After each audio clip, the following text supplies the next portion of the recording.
প্রশাসনিক বৈঠকই হোক বা দলের কর্মশালা, দ্বিতীয়বার ক্ষমতায় আসার পরে মমতা বন্দ্যোপাধ্যায় বুঝিয়ে দিয়েছেন সিন্ডিকেট তোলাবাজি তিনি বরদাস্ত করবেন না। শাসক দলের শীর্ষ নেতৃত্বের নির্দেশে বিধাননগরের কাউন্সিলর অনিন্দ্য চট্টোপাধ্যায়ের গ্রেফতারে মুখ্যমন্ত্রীর কড়া মনোভাবের প্রতিফলন দেখছে রাজনৈতিক মহল। যদি কেউ মনে করেন তার সিন্ডিকেট করতে হবে, ইউ গো আউট। প্রথমবার ক্ষমতায় আসার পর মুখ্যমন্ত্রীর গলায় একথা শোনা গেলেও বাস্তবে কাজের কাজ কিছু হচ্ছে না বলে বারবার অভিযোগ করেছেন বিরোধীরা। বিপুল জনাদেশ নিয়ে দ্বিতীয়বার নবান্নে পা রাখার পর মুখ্যমন্ত্রী কিন্তু শুরু থেকেই রীতিমতো কড়া। কাকুলি সব্যসাচী পূর্ণেন্দু বোস, সুজিত বোস, আমার সারা বাংলায় 10টা জায়গায় ছোটখাটো প্রবলেম আছে, we have to sort it out.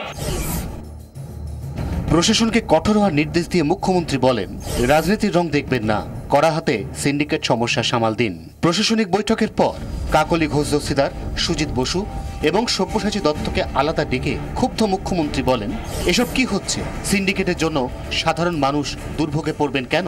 নেতাদের খেয়াখেইতেই এই দুর্ভোগ বাড়ছে, এসব আর করা যাবে না। মুখ্যমন্ত্রীর কড়া বার্তার 3 দশকের মধ্যেই হাতে নাতে ফল। বিধাননগর পৌর নিগমের দাপুটে তৃণমূল কাউন্সিলর অনিন্দ্য চট্টোপাধ্যায়ের বিরুদ্ধে তোলাবাজির অভিযোগ নতুন নয়। সল্টলেকের বাসিন্দা সন্তোষ লোধের অভিযোগ, বাড়িতে নির্মাণ সংক্রান্ত কাজের জন্য 12 লক্ষ টাকা দাবি করেন অনিন্দ্য চট্টোপাধ্যায়। সল্টলেকের বাসিন্দা অরুণাভ মুখোপাধ্যায় শেখ হাসিনার কাছে অনিন্দ্য চট্টোপাধ্যায় তোলাবাজির কথা বলেন। পরিচিত ব্যক্তির কাছে নালিশ শুনে মুখ্যমন্ত্রীকে তা জানান বাংলাদেশের প্রধানমন্ত্রী। শাসক দলের শীর্ষ নেতৃত্বের ধৈর্যের বাঁধ ভাঙে। তৃণমূলের শীর্ষ নেতৃত্বের আশ্বাসে অনিন্দ্য চট্টোপাধ্যায়ের বিরুদ্ধে থানায় অভিযোগ দায়ের করেন সন্তোষ লোধ। কোন রকম রাজনৈতিক বাধা ছাড়াই পুলিশ যাতে ঠিকমতো কাজ করে সেজন্য প্রশাসনের কাছে কড়া বার্তা যায়। তৃণমূলের শীর্ষ নেতৃত্ব বলছে, অনিন্দ্য চট্টোপাধ্যায়কে গ্রেফতার করে দলে থাকা অন্য অসাধু নেতা কর্মীদেরও কড়া বার্তা দেওয়া হলো। সাধারণ মানুষকে যারা হয়রান করছেন তাদের প্রতি দল কড়া বার্তা দিল। বিশেষজ্ঞরা বলছেন, উন্নয়নের ইস্যুতে মানুষ মমতা বন্দ্যোপাধ্যায়কে ভোট দিয়েছেন। তারা আশা রেখেছেন দল থেকে সিন্ডিকেট তোলাবাজির বীজ উপড়ে ফেলার কাজটা নেত্রী করতে পারবেন। অনিন্দ্য চট্টোপাধ্যায়ের গ্রেফতারের পর রাজনৈতিক মহল বলছে, মানুষের প্রতি সেই দায়বদ্ধতার জায়গা থেকেই মমতা বন্দ্যোপাধ্যায় এবার দল থেকে বেনজল ছেঁচে ফেলতে আরো বেশি কড়া। আমি আবারও ফিরে যাব অনুপম দত্তের কাছে। অনুপম বাবু, যদি এটা শুরু হয় যে দল থেকে বেনজল ছেটে ফেলার প্রক্রিয়াটা মমতা বন্দ্যোপাধ্যায় শুরু করলেন, আমরা কি এভাবে বিষয়টাকে দেখতে পারি, নাকি it's too early to say?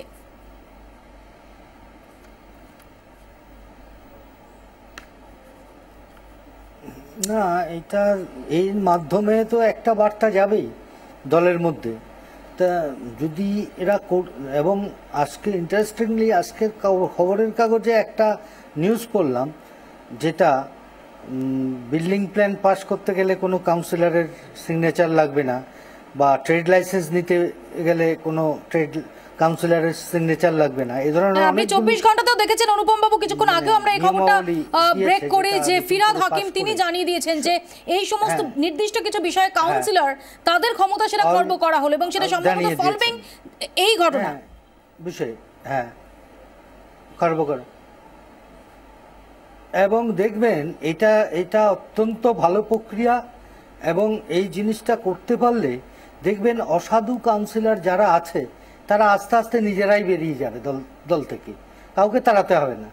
এবং এটার জন্য অসংখ্য ধন্যবাদ যারা এটা কার্যকর করেছেন। আমি আসবো অনুপম বাবু আপনার কাছে। আমি এখানে একটু অনিন্দিতার কাছে আরো একবার ফিরে যাব। অনিন্দিতা, এই প্রশ্নটাই আমার আপনার কাছে, যে অনেকগুলো ক্ষেত্রে অনেকগুলো সমালোচনার বিষয় বিভিন্ন মহল থেকে, বিরোধীদের তরফ থেকে উঠে আসছিল, কিন্তু যেভাবে আমরা দেখলাম যে বিপুল জনমত নিয়ে ক্ষমতায় ফেরার পর এটা যদি সত্যি সত্যি শুরুয়াত হয় যে দল থেকে বেনজল সেটাকে ছেঁচে বার করার প্রক্রিয়াটা মমতা বন্দ্যোপাধ্যায় শুরু করলেন, তাহলে সেটাকে কিভাবে ব্যাখ্যা করবেন?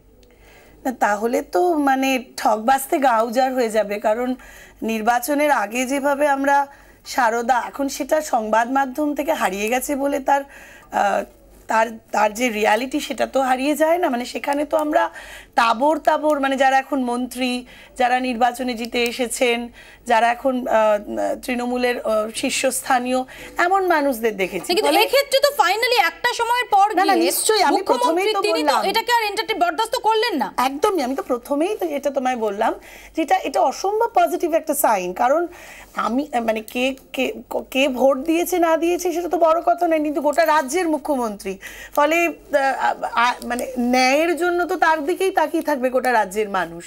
এবং সত্যিই তো যে মানে ধরুন সিন্ডিকেটের যে দাপট সেটা তো মানে একেবারে অনস্বীকার্য। আমি আসবো অরুণিতা, এখানে আমাদের সঙ্গে ইতিমধ্যে যোগ দিয়েছেন সিটিজেন্স ফোরামেরই আরেক সদস্য আশিস দাশগুপ্ত। আশিস বাবু, স্বাগত জানাই আপনাকে 24 ঘন্টা স্টুডিও থেকে। মৌপি আপনার সঙ্গে কথা বলছি। আশিস বাবু, অনিন্দ্য চট্টোপাধ্যায়ের গ্রেফতারি সেটা সম্পর্কে আপনার কি বক্তব্য? বলুন।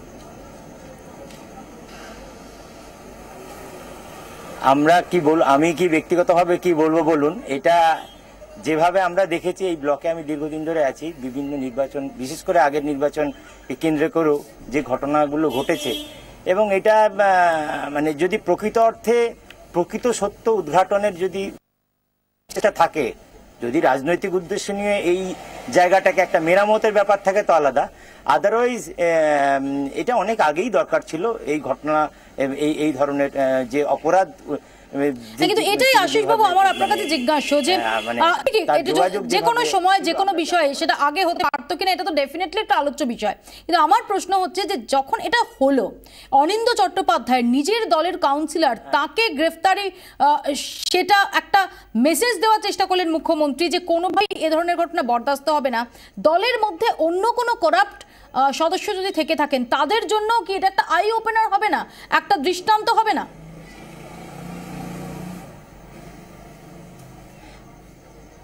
শুনুন, আপনি এই মুহূর্তে যদি ঠিক মানে গতকালের ঘটনা এবং তারপরে এটাকে যদি ধরেন, বাকি যদি সমস্ত কিছু বাদ দেন, তাহলে আপনি যেভাবে ভাবছেন আই ওপেনার একটা মানুষের কাছে হতে পারে। কিন্তু খুব স্বাভাবিকভাবে এই প্রশ্নটা আসে যে দলটাকে আপাত মস্তকভাবে যারা পুরোপুরি দুর্নীতিতে জড়িত, বিভিন্ন সিন্ডিকেটের সরলেকে আমরা কি দেখেছি, রাজারহাটের ওইদিকে সিন্ডিকেট তো আরো ব্যাপক, সেখানে খুনোখুনি পর্যন্ত হয়েছে। সেখানে তো মুখ্যমন্ত্রী বারংবার বার্তা দিয়েছেন যে সিন্ডিকেট করতে হলে সিন্ডিকেটই করতে হবে, তৃণমূল দলটা করা যাবে না। সেই বার্তাও তো মুখ্যমন্ত্রী দিয়েছেন। কড়া হাতে সিন্ডিকেট দমনের যে নির্দেশ সেটাও তো তিনি দিয়েছেন প্রশাসনকে। তা দিয়েছেন। আমাদের ভালো লাগবে যদি যে পর্যন্ত প্রকাশিত তথ্য হয়েছে সেগুলোকে প্রকৃত অর্থে বিচার করে তিনি যদি তার ব্যবস্থা নিতে পারেন। আমি আসবো আশিস বাবু আপনার কাছে। তার আগে মুখ্যমন্ত্রী মমতা বন্দ্যোপাধ্যায় তিনি দার্জিলিং এ রয়েছেন এবং দার্জিলিং থেকে আমাদের সঙ্গে রয়েছে আমাদের আরেক প্রতিনিধি কমলিকা সেনগুপ্ত। আমি কমলিকার কাছে যাব। কমলিকা, সত্যি সত্যি কি এটা একটা বিচ্ছিন্ন ঘটনা, নাকি আসলে অনিন্দ্য চট্টোপাধ্যায়ের গ্রেফতারি এটার মাধ্যমে মুখ্যমন্ত্রী তার দলের প্রত্যেকের উদ্দেশ্যে, বিশেষ করে যাদের বিরুদ্ধে এ ধরনের অভিযোগ উঠছে তাদের উদ্দেশ্যে একটা দৃষ্টান্তমূলক বার্তা দিতে চাইলেন?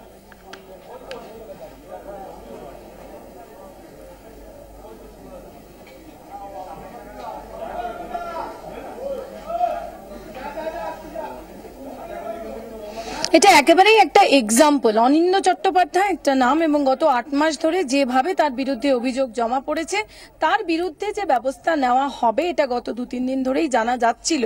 কিন্তু এই ব্যবস্থাটা নিয়ে সার্বিকভাবে দলকে কিন্তু একটা কড়া বার্তা দেওয়া হলো।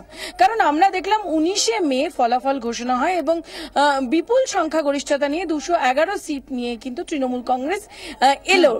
তারপর থেকে যে কটা সাংগঠনিক বৈঠক হয়েছে মৌপিয়া, প্রত্যেকটাতেই কিন্তু আমরা দেখেছি কমলিকা, ধন্যবাদ। কমলিকার সঙ্গে আমাদের যোগাযোগ বিচ্ছিন্ন হয়ে গেছে, শুধু দার্জিলিং থেকে আমাদের সঙ্গে কথা বলছিলেন কমলিকা। ধন্যবাদ অনিন্দিতা, তোমাকেও ধন্যবাদ। অনুপম বাবু ধন্যবাদ।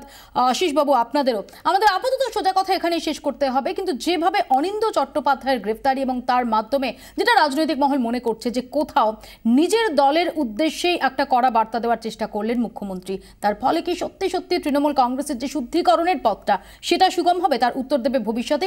আপাতত সোজা কথা এখানেই শেষ করছি। সঙ্গে থাকুন 24 ঘন্টা।